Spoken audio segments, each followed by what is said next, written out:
Who's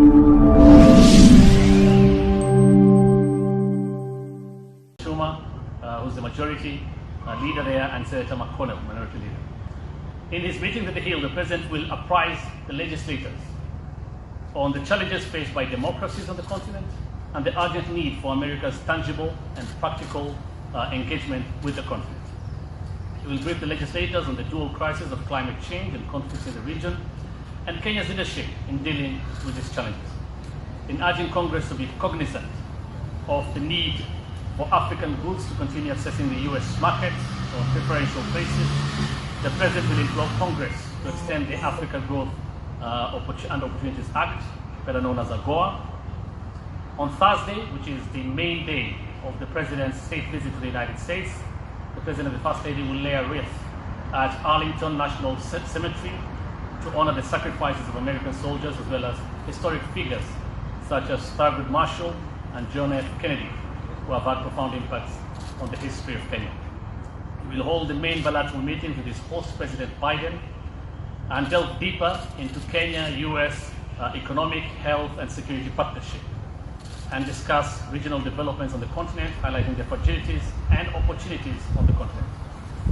Multilateral issues will equally feature in the talks, including the Multilateral Development Bank's reforms and Security Council reform of the UN to enable the world cope with the evolving polycrisis of climate, debt, pandemics, and a multitude of security threats. The two leaders will then hold a joint press briefing at the White House after the bilateral talks. President Ruto will thereafter deliver a keynote speech on shared climate solutions at the Smithsonian, discussing global environmental challenges and collaborative efforts to address them. This is what he has been doing, of course, as you know, for the last one and a half years as a champion of climate change and the best way to mitigate climate change. So the champion of climate action, of course, is also still the chair of CARPOSC. The day concludes with a state dinner on Thursday at the White House celebrating the enduring friendship between Kenya and the United States. Finally, on Friday, May 24th, the visit concludes with strategic engagements focusing on trade, investment, and digital cooperation. That includes a breakfast at the U.S. Chamber of Commerce, where President Ruto will make the case for Kenya as a prime destination for U.S. investments. We'll also hold a digital roundtable discussion hosted by Vice President Kamala Harris, exploring the potential for expanding the U.S.-Kenya digital partnership.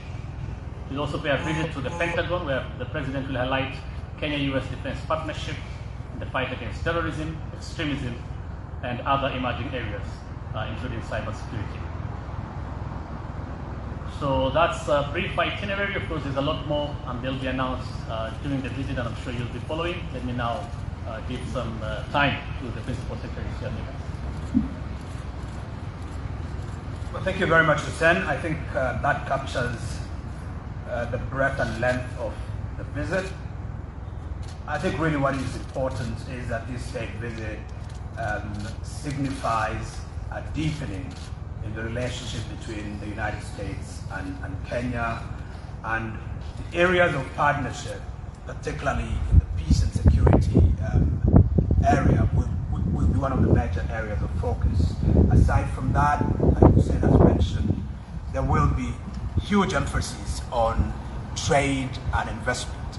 And in particular in the area of trade, as you know, the AGOA framework that has facilitated commodities from the continent to access U.S. market border-free and on preferential terms is lapsing next year.